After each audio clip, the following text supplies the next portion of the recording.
Hello and welcome dear students to SAM Live classes. I am Arya and I am your maths mentor on this channel.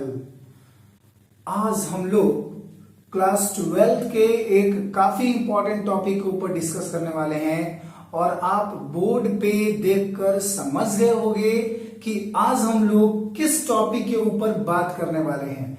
जी हाँ, आज हम लोग बात करने वाले हैं एक काफी इंपॉर्टेंट टॉपिक डिटरमिनेंट के ऊपर। ठीक है, तो जैसा कि मैट्रिक्स आप लोग पढ़ चुके हैं, अगर आपने मैट्रिक्स के लेक्चर्स मिस कर दिए हैं तो कोई बात नहीं है, डिस्क्रिप्शन में उन सारे वीडियोस के लिंक दिए हुए हैं, तो आप वहां से जाकर के एक बार मैट्रिक्स का लेक्चर देख सकते हो, देन अगेन डिटरमिनेंट का लेक्चर आप देख सकते हो। ठीक है, और अगर आप मैट्रिक्स का लेक्चर नहीं भी देखे हो, अगर आपका मैट्रिक्स छूट गया है तो भी ये डिटरमिनेंट आपको समझ में आने वाला है। तो आइए शुरू करते हैं, डिटरमिनेंट होता क्या है।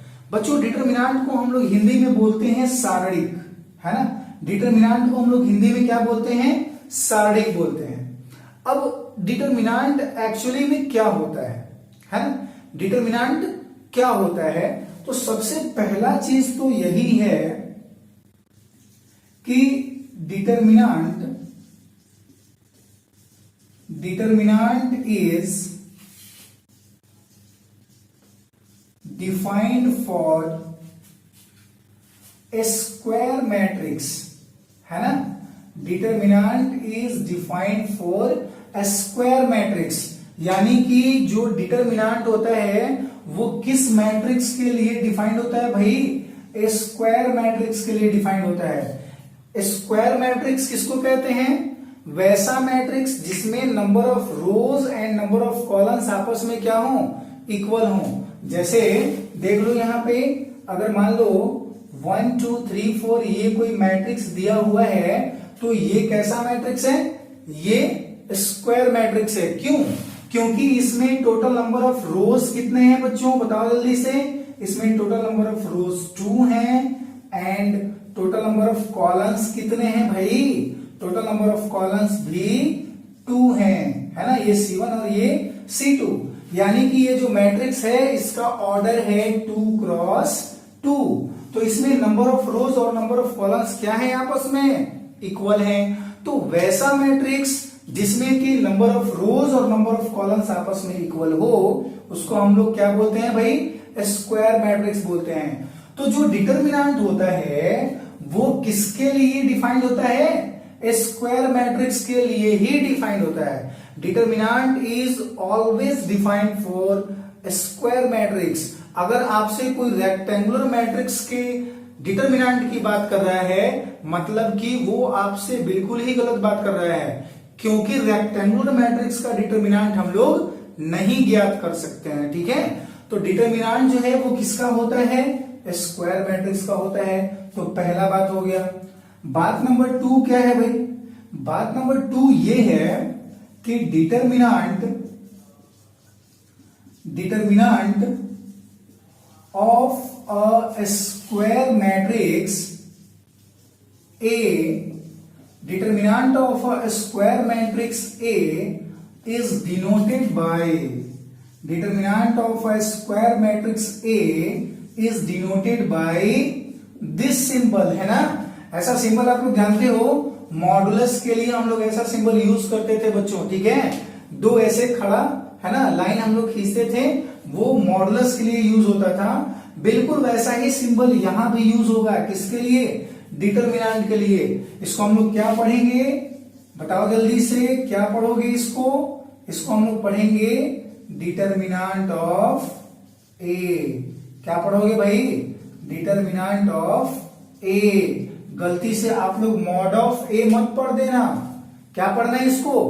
Determinant of A, mod of A नहीं पढ़ना है। बात आई समझ में? यस। तो पहला बात ये हो गया कि डिटरमिनेंट स्क्वायर मैट्रिक्स के लिए डिफाइंड होता है। दूसरा बात ये हो गया कि अगर कोई स्क्वायर मैट्रिक्स ए दिया गया है तो उसके डिटरमिनेंट को हम लोग कैसे डिनोट करते हैं? कुछ इस तरह के सिंबल से डिनोट करते हैं। तीसरा बात देखो क्या है। तीसरा बात यह है कि determinant is a number, determinant is a number, है ना। डिटर्मिनेंट जो होता है वो क्या होता है, नंबर होता है, जबकि मैट्रिक्स क्या होता है, अरेंजमेंट ऑफ नंबर्स होता है, ठीक है। मैट्रिक्स में हम लोग नंबर्स को अरेंज करते हैं, लेकिन अगर इस मैट्रिक्स का हम डिटर्मिनेंट वैल्यू निकालें तो वो एक सिंगल नंबर निकल के आएगा, ठीक है। क्या निकल के आएगा, सिंगल नंबर निकल के आएगा। अगर मैट्रिक्स में मान लो कि कोई फंक्शन है, एक्स है, साइन एक्स है ना, कॉस एक्स है और एक्स है, तो अगर इस मैट्रिक्स का हम लोग डिटर्मिनेंट वैल्यू निकालें तो वो एक फंक्शन होगा, मतलब एक नंबर होगा या एक फंक्शन होगा, ठीक है। वो डिपेंड करता है कि उस स्क्वायर मैट्रिक्स, जिस स्क्वायर मैट्रिक्स के हम लोग डिटर्मिनेंट की बात कर रहे हैं, वो स्क्वायर मैट्रिक्स के एलिमेंट का नेचर क्या है, ठीक है। वो नंबर है या फिर वो फंक्शन है। बात समझ में आई? ऑलराइट, हम लोग सीखेंगे धीरे धीरे, जैसे जैसे हम लोग आगे बढ़ेंगे वैसे वैसे सीखेंगे कि हम लोग डिटर्मिनेंट आखिर निकालते कैसे हैं। तो यहाँ पे 3 की पॉइंट्स है बच्चों, इसको हमेशा आप याद रखोगे। पहला, determinant is always defined for a square matrix.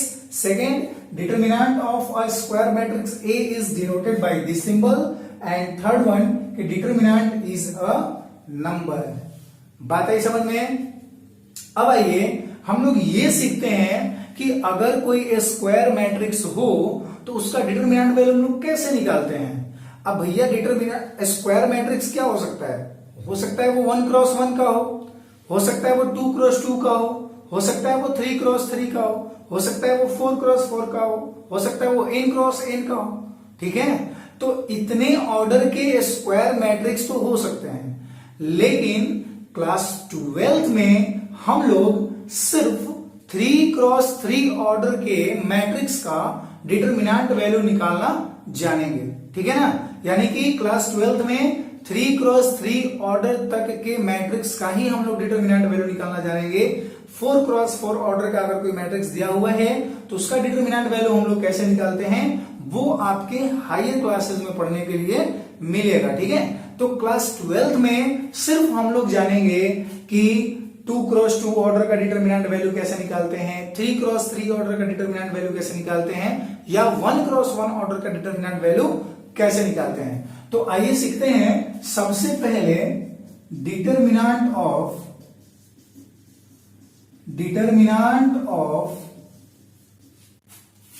Matrix of order 1 cross 1, determinant of matrix of order 1 cross 1, यानी कि अगर कोई मैट्रिक्स दिया हो 1 क्रॉस 1 ऑर्डर का, तो उस मैट्रिक्स का डिटर्मिनेंट वैल्यू हम लोग कैसे निकालेंगे, इसके बारे में हम लोग डिस्कस करने जा रहे हैं अभी, ठीक है। तो देखो 1 क्रॉस 1 ऑर्डर का मैट्रिक्स तो हो ही सकता है। क्यों भाई 1 क्रॉस 1 ऑर्डर? क्यों? क्योंकि ये तो एक स्क्वायर मैट्रिक्स है, क्योंकि इसमें एक रो है और एक कॉलम है, ठीक है। चलो, तो suppose that A is equal to कोई मैट्रिक्स दिया हुआ है, ठीक है। A इज इक्वल टू ये कोई मैट्रिक्स दिया हुआ है and we have calculate the value of determinant of A. तो क्या करोगे, देखो क्या करना है कि भाई अगर 1 क्रॉस 1 ऑर्डर का कोई मैट्रिक्स दिया हो तो उसका डिटर्मिनेंट वैल्यू कैलकुलेट करने के लिए आपको कुछ नहीं करना है। अरे कुछ नहीं करना है तो फिर कैसे कैलकुलेट करेंगे? कुछ तो करना पड़ेगा ना। तो क्या करना है कि अगर A इज इक्वल टू कोई मैट्रिक्स दिया हो 1 क्रॉस 1 ऑर्डर का, तो उसका जो एलिमेंट होगा वही उसका डिटर्मिनेंट वैल्यू हो जाएगा। यानी अगर मैं कहूं कि डिटर्मिनेंट वैल्यू ऑफ A क्या होगा, तो ये A ही हो जाएगा। अगर आपके पास एक मैट्रिक्स दिया हुआ है B इज इक्वल टू 1 और इसका डिटर्मिनेंट वैल्यू पूछ रहा है, तो बताओ क्या होगा, जल्दी से बताओ, 1 होगा। अगर कोई मैट्रिक्स दिया हुआ है C इज इक्वल टू, है ना, 3, इसका डिटर्मिनेंट वैल्यू पूछ रहा है, तो डिटर्मिनेंट वैल्यू इससे क्या हो जाएगा, 3 हो जाएगा। यानी कि 1 क्रॉस 1 कोटि का, 1 क्रॉस 1 ऑर्डर का अगर कोई मैट्रिक्स दिया हो तो उस मैट्रिक्स का डिटर्मिनेंट वैल्यू वही नंबर हो जाता है। आई बात समझ में? सबको आ रहा है समझ में? ठीक है, चलो तो अब हम लोग देखते हैं कि अगर हमारे पास 2 क्रॉस 2 ऑर्डर का कोई मैट्रिक्स हो, ठीक है, तो उसका डिटर्मिनेंट वैल्यू हम लोग कैसे निकालते हैं। लेकिन उससे पहले जल्दी से आप इसको नोट डाउन कर लो।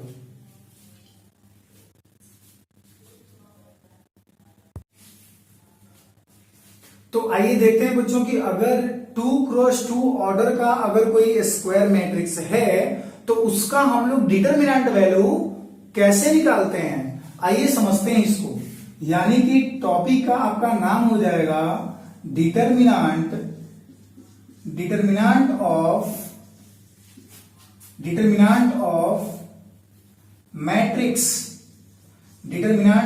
मैट्रिक्स ऑफ ऑर्डर 2x2, है ना। Determinant of matrix of order 2x2 यानी कि 2x2 ऑर्डर का कोई मैट्रिक्स है तो उस मैट्रिक्स का हम लोग डिटरमिनेंट वैल्यू कैसे निकालते हैं, ध्यान से समझना। अब जैसे मान लो कि हमारे पास कोई मैट्रिक्स है A is equals to A11 A12 A21 A22, ठीक है। अच्छा, अगर मैं आपसे ये पूछूं कि what is means that A11 means element of first row and first column, है ना। ये आपको पता है भाई, है ना, ये आपको पता है ऑलरेडी। A11 का मतलब क्या हुआ, element of first row and first column. अगर मैं आपसे पूछूं A12 का मतलब क्या हुआ, element of first row and, बोलो जल्दी भाई, सेकेंड कॉलम, ठीक है ना। Element of first row and second column. यानी कि ये जो A12 लिखा हुआ है ना, इसमें जो पहला वाला सफिक्स है वो नंबर ऑफ रोज को बताता है, ठीक है। आप जब मैट्रिक्स के सारे लेक्चर्स को ध्यान से समझिएगा और एक बार सारे लेक्चर्स को आप ध्यान से देखिएगा तो डिटरमिनेंट चैप्टर पढ़ने में मजा आ जाएगा, ठीक है ना। तो मैं रिकमेंड यही करूंगा बच्चों कि अगर आपने मैट्रिक्स नहीं पढ़ा है तो सबसे पहले प्लेलिस्ट पे जाओ, वहां से मैट्रिक्स के सारे वीडियोस आपको मिलेंगे। बिल्कुल एक्सपेंडेड फॉर्म में पढ़ाया गया है मैट्रिक्स, तो आप जरूर उसको एक बार देखें। देन अगर आप डिटरमिनेंट पढ़ते हैं तो आपको ज्यादा समझ में आएगा, ठीक है। तो ये जो पहला सफिक्स है वो नंबर ऑफ रोज को बताता है और जो दूसरा सफिक्स है वो नंबर ऑफ कॉलम्स को बताता है, ठीक है। किसको बताएगा, नंबर ऑफ कॉलम्स को बताता है। ऑलराइट, तो यहां पे देखो A11 A12 A21 A22, तो इससे ये पता चल रहा है कि ये पहला रो है, ये दूसरा रो है, ठीक है। और ये पहला कॉलम हो गया और ये दूसरा कॉलम हो गया।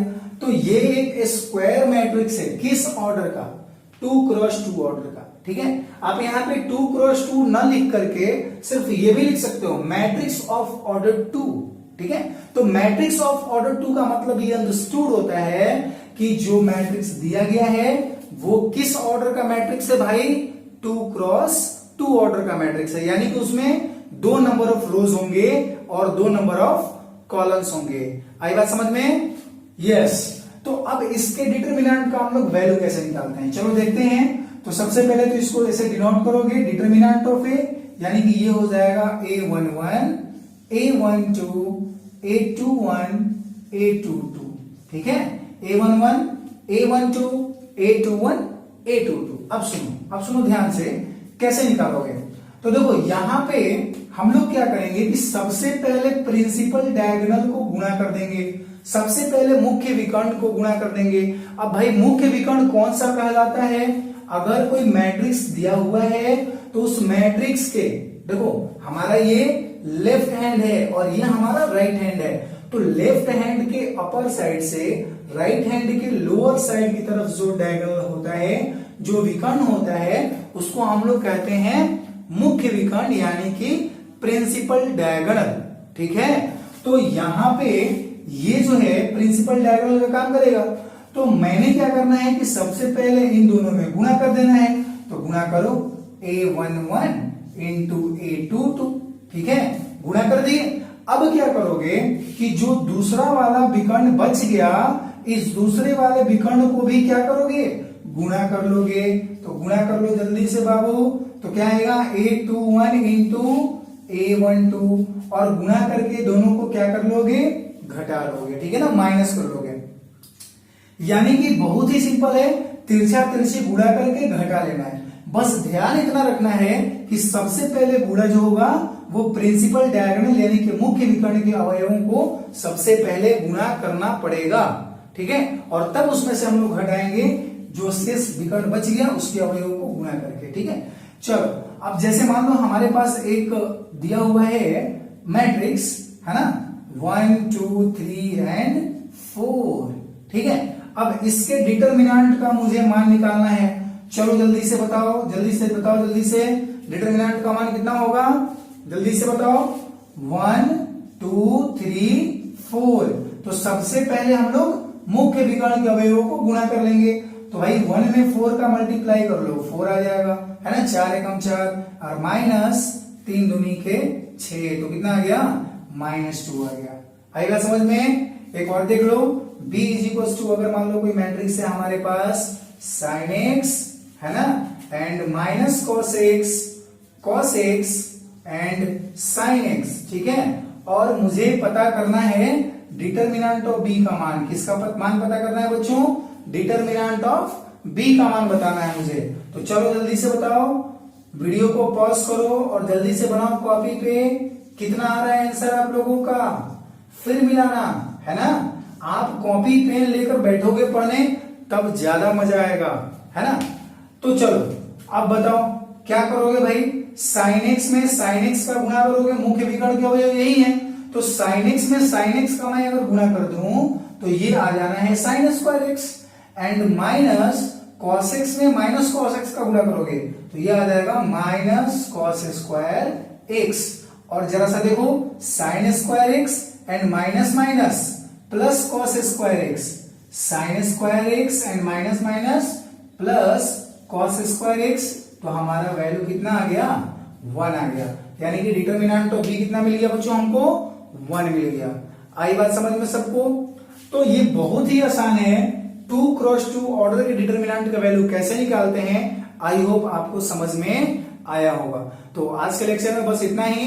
नेक्स्ट लेक्चर में मिलते हैं हम लोग कि 3 क्रॉस 3 ऑर्डर का अगर कोई मैट्रिक्स रहेगा, कोई स्क्वायर मैट्रिक्स रहेगा 3 क्रॉस 3 ऑर्डर का, तो उसका डिटरमिनेंट वैल्यू हम लोग कैसे निकालेंगे, ठीक है। लेकिन अगर आप नए हैं इस चैनल पे तो आपको सब्सक्राइब कर दीजिए, इस चैनल को सब्सक्राइब कर दीजिए और फिर इसको शेयर भी कर दीजिए, ठीक है। तो आई होप आज का क्लास आपको समझ में आया होगा। नेक्स्ट मिलते हैं हम लोग बहुत जल्दी, तब तक के लिए दीजिए इजाजत। Thank you very much for watching this video. Thank you.